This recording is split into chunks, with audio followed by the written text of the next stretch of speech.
moi, c'était vraiment la Tunisie qui m'intéressait au moment de postuler. Hein. Donc, surtout la musique, on va dire, africaine. Bon, là, c'est plus la musique nord-africaine. On n'y est pas forcément confronté au conservatoire, parce que c'est rare qu'on ait des spécialistes sur ces musiques-là. Et moi, je suis toujours très curieux de découvrir d'autres univers sonores. Et donc là, c'est vrai que c'était une belle opportunité, surtout que je connaissais un petit peu les instruments tunisiens, bendir, derbouka. Et c'est une manière de jouer très particulière. Donc c'était aussi cette occasion-là d'échanger avec des musiciens sur place pour revenir avec une boîte à outils encore plus grande dans ma palette sonore.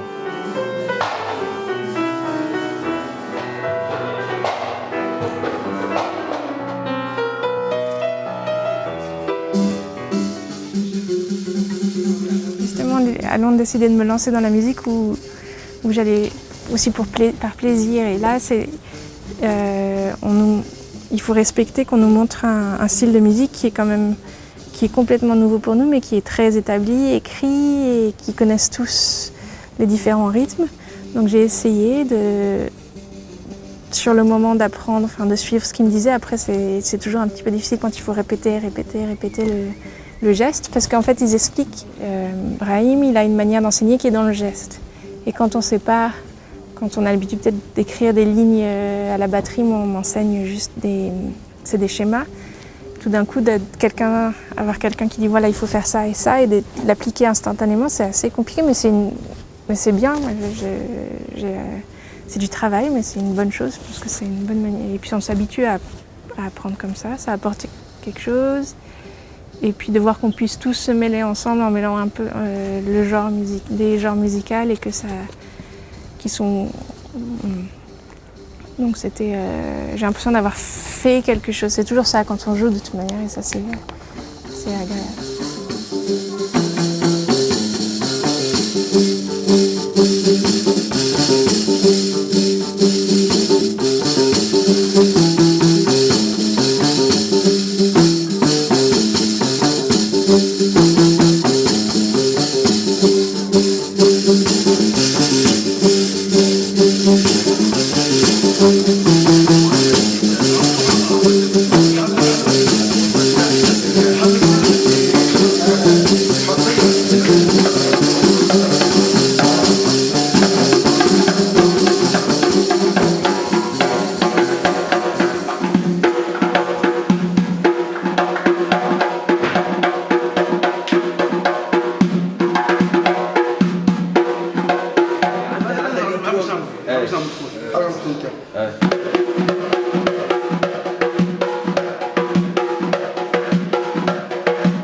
Arrivé le premier jour, on a été accueillis au Centre des musiques arabes et méditerranéennes par le directeur et donc par une artiste locale qui est Iqbal Hamzaoui.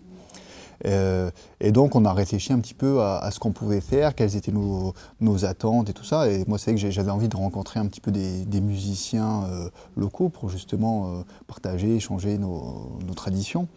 Et donc assez rapidement, Iqbal a appelé des musiciens, le directeur aussi, et puis on s'est dit ah bah tiens, il y a telle personne qui est disponible à ce moment-là, et ben on va aller les rencontrer. Et du coup on est allé beaucoup à l'Institut supérieur de musique de Tunis. Alors que du coup à Tunis il y avait cette opportunité-là d'assister à des cours où carrément des professeurs de manière bénévole et vraiment rafraîchissante nous prenaient comme ça avec Marie pour nous apprendre les rythmiques locales et les traditions d'ici. Et ensuite, le lendemain matin, on a rencontré Iqbal, donc la pianiste, le directeur du musée à Nice et son assistant, qui nous ont fait une introduction à l'espace, donc au palais. Donc on nous a introduit à tout ça, on nous a fait écouter la musique. Il a pris un genre de musique qui est assez connu, le stambali, pour commencer. Et ensuite, Iqbal a commencé à passer des coups de téléphone et de voir comment on pouvait... On a réfléchi tous ensemble et comment on pouvait organiser la journée d'après et qui on pouvait rencontrer pour avoir une introduction à des instruments typiques. Et le lendemain, finalement, on est allé à l'Institut de musique à Tunis. Et on a rencontré le premier percussionniste, un de ses étudiants, qui nous a fait une démonstration. Donc ça, tous les jours, on a eu finalement des journées bien remplies, mais en même temps assez tranquilles le soir pour quand même se prendre conscience d'où on était, de ce qu'on est aussi être là pour nous-mêmes et pour un peu une recherche artistique et pour remettre un peu les idées en place sur toute l'information qu'on nous donne. On tient la baguette comme ça, ça va. On tient la baguette comme ça. Ouais. C'est pas comme le tambour, c'est pas comme le tambour comme ça. Le tambour on le tient comme ça. Mais pour la casquette, la position classique, utilisée beaucoup dans la musique classique, et du jazz aussi. On la tient comme ça pour avoir les doigts et la main et le poignet plus libre. Pour pouvoir allonger la baguette. Plus libre. Elle bouge beaucoup. Vous avez le mouvement. Un angle, oui, très ouvert pour la technique, et pour le croisement aussi. Oui. C'est quoi c'est cool.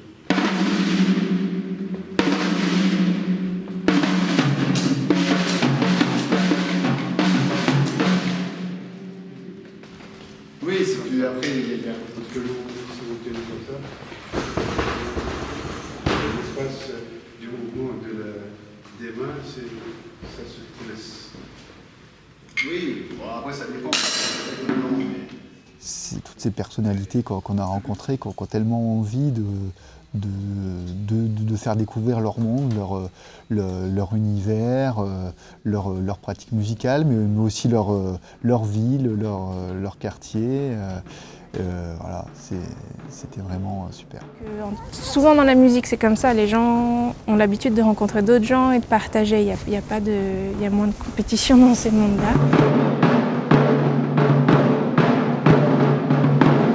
Je pense de toute façon, pour être musicien, il faut être curieux. Je pense que cette idée-là de curiosité, c'est essentiel. Donc, voilà, les gens avec qui j'ai travaillé, Brahim, qui est le professeur de percussion de l'Institut, et donc Hicham, ils sont aussi très, très curieux de savoir un petit peu quelles sont les traditions françaises, de comment on joue le tambour, comment on tient les baguettes, voilà, parce que eux, c'est vrai qu'ils sont plus sur le rapport de la main, de la percussion, ce qu'on appelle digital. Donc, et du coup, c'est ça qui est super. Chacun amène sa pierre et on construit un édifice ensemble. Je pense que peut-être la tradition et ce qu'on nous a beaucoup montré, la musique traditionnelle tunisienne, elle vient des villages, elle vient des gens qui s'en servaient pour annoncer des célébrations, des mariages, des événements, et qui prenaient les instruments, qui faisaient eux à la main avec il y en a qui sont avec des pots et tout ça, et qui tapaient et qui allaient dans la rue. Et c'est comme ça qu'on annonçait les choses. Donc je pense que ça fait partie peut-être de la culture ici de jouer la musique comme ça. Parce que quand ils jouent pendant des heures et des heures. Après, il y a la trance, il y a toutes ces choses-là qui se passent dans ces musiques qu'on nous a montrées, mais parce que c'est répétitif, mais ça s'accélère, et après ça dure. Le plus important, c'était la recherche de la sonorité. Et c'est tout un travail que je développais déjà. Et finalement, ça m'a conforté dans ce travail-là, parce que le plus important, c'est ça, c'est vraiment le son.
C'est vrai qu'il y a peut-être 3 endroits qui sont plus favorables ici à la création. C'est-à-dire, bon, moi je trouvais que l'hôtel ici, c'était très très bien pour ça.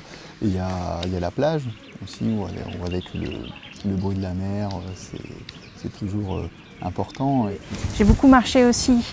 Je suis descendue à la plage, j'ai la végétation, tout ça. Donc oui, après le cadre est magnifique. Après, des fois pour la photo c'est trop parce que c'est trop bleu ou trop la lumière est trop forte, mais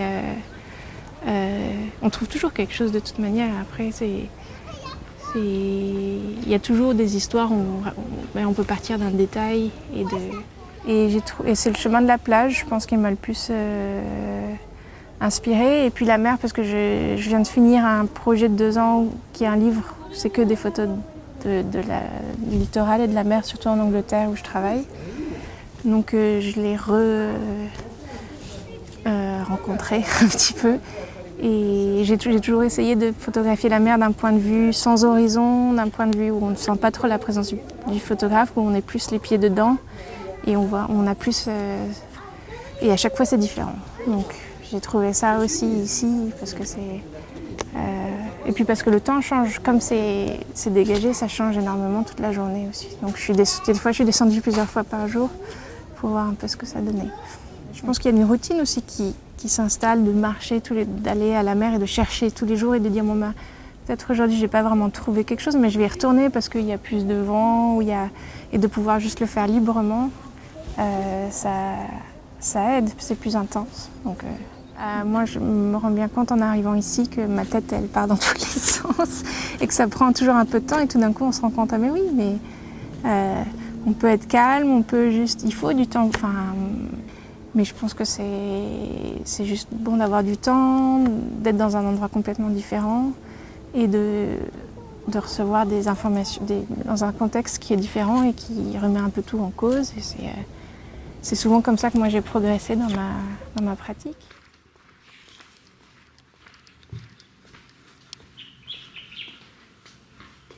Et sinon aussi au palais, voilà, avec ce cadre, cette vue sur toute la baie qui est assez magique.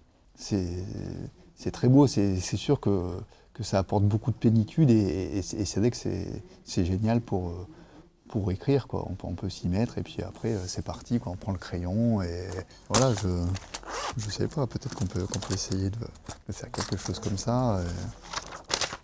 Si on pense voilà, et on prend le stylo et puis on s'y met et puis c'est parti. Et voilà, mais ça limite on verra au palais plus tard. J'ai surtout photographié les instruments et le display, les vitrines, comment c'était mis en place, parce que ça devient des couleurs, surtout que c'est assez sombre les galeries. Ça devient des couleurs, des formes, et je pense que ça, souvent avec la photo, et j'utilise que les films négatifs, ça devient un peu autre chose, donc ça, c'est intéressant. Après j'ai photographié beaucoup les jardins,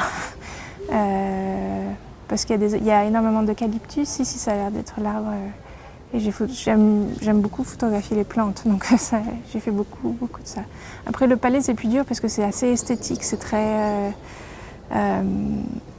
grandiose, c'est très propre et muséal, donc j'ai essayé de trouver des coins par exemple dans le sauna et tout ça, des choses plus sombres où c'est plus des lignes et qui peuvent peut-être ouvrir dans tout ce qui est dans la photo à un espace plus grand ou qui peut représenter quelque chose d'autre.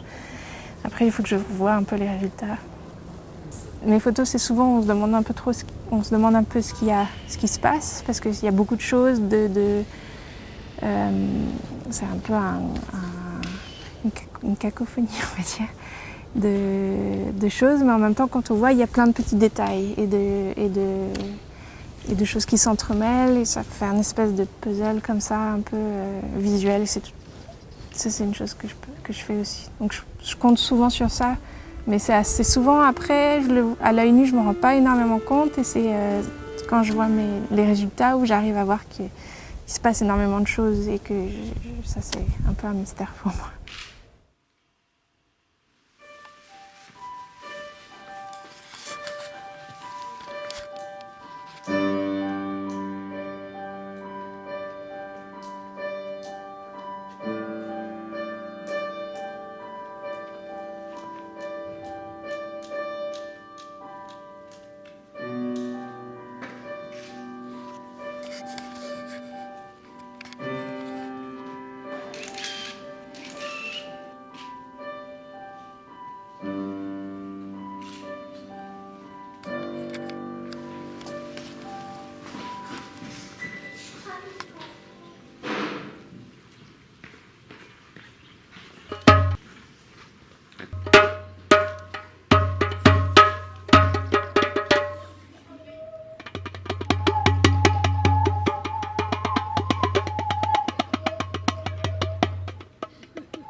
être une grande jam session, si on peut dire ça comme ça.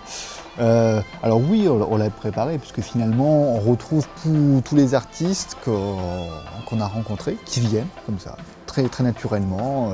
C'est ça qui est complètement dingue. On a rencontré une dizaine de personnes, et puis ils s'arrangent pour tous venir cet après-midi. Et donc je pense qu'on va essayer de mettre en application et de mélanger un petit peu tout ce qu'on a vu avec chacun, des rituels un petit peu plus comme le Stambeli qui est plutôt du sud de la Tunisie, ou des musiques plus du nord qu'on a travaillé plus hier avec Brahim et Hicham. Et ça va être une belle rencontre, et puis en mélangeant aussi un petit peu le côté, ma manière de jouer européenne avec leur manière ici de jouer. Puis on verra bien ce que ça donne. Il y a aussi un côté surprise et d'improvisation, voire de création, de travailler sur le moment. On verra bien ce qui se passe, mais tout le monde il n'y a que des formidables musiciens, donc forcément ça va être un beau moment.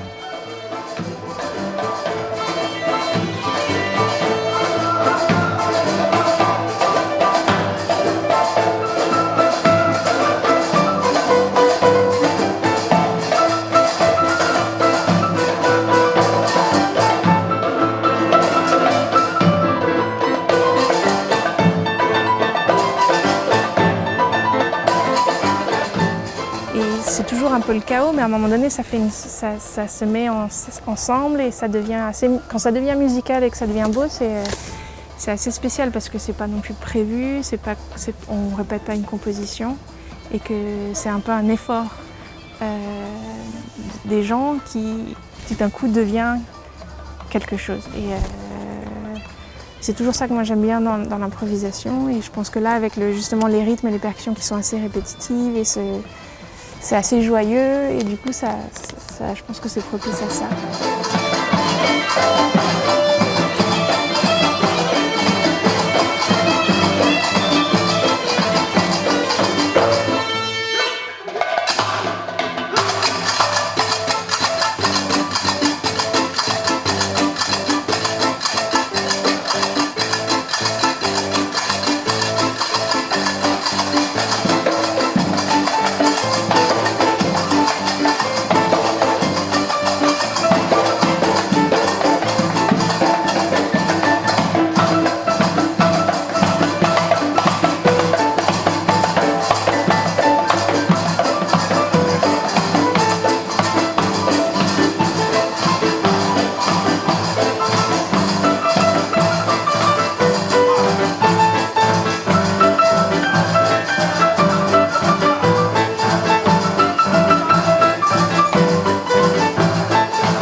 Et après, c'est qu'en rentrant à l'hôtel, moi, c'est souvent que du coup, je réécrivais un petit peu les rythmiques qui m'avaient appris, pour garder une trace, parce que sinon on oublie vite.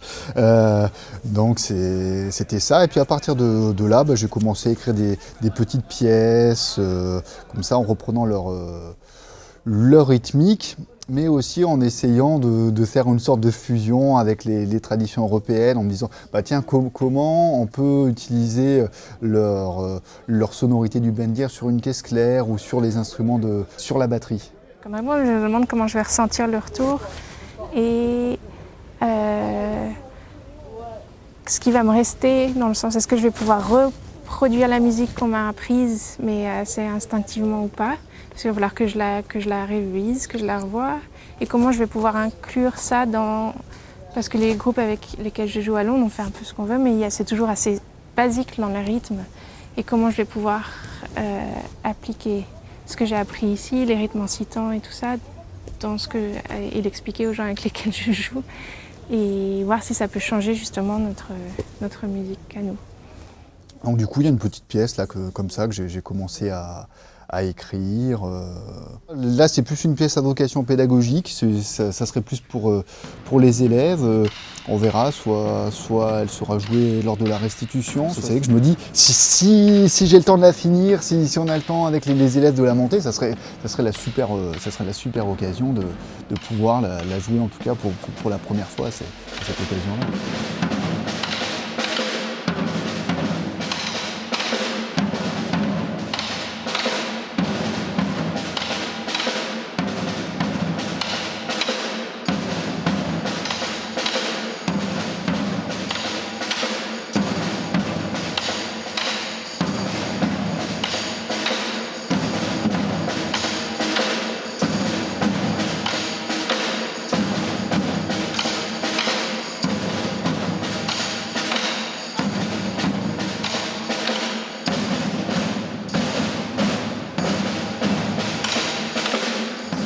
Tous les percussionnistes tunisiens, ils connaissent vraiment très bien l'histoire de leur pays, de telles traditions. Il y a une grande connaissance de l'histoire que nous, en France, on a un peu bradé d'histoire, nos origines, nos traditions.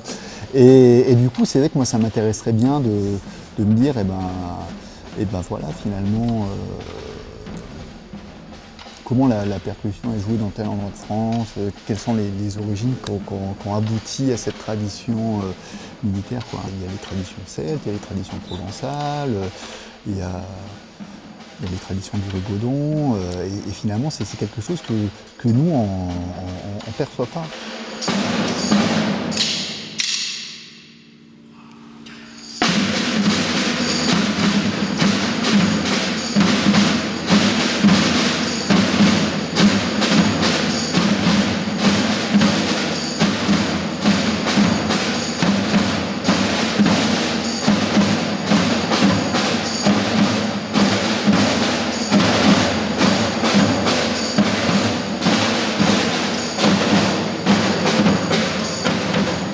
Ils ont beaucoup d'ateliers d'impro ici, donc est-ce qu'il n'y aurait pas possibilité de faire la même chose une fois rentré à Vence? Là, je vais repartir avec énormément de choses à communiquer, et je me dis à la fois pour moi en tant qu'interprète, à la fois aussi dans les œuvres que j'écris, mais aussi je vais pouvoir vraiment faire partager ça à mes élèves, quoi, en rentrant à Vence. Là, j'en ai pour très longtemps à profiter de cette expérience-là, et c'est super.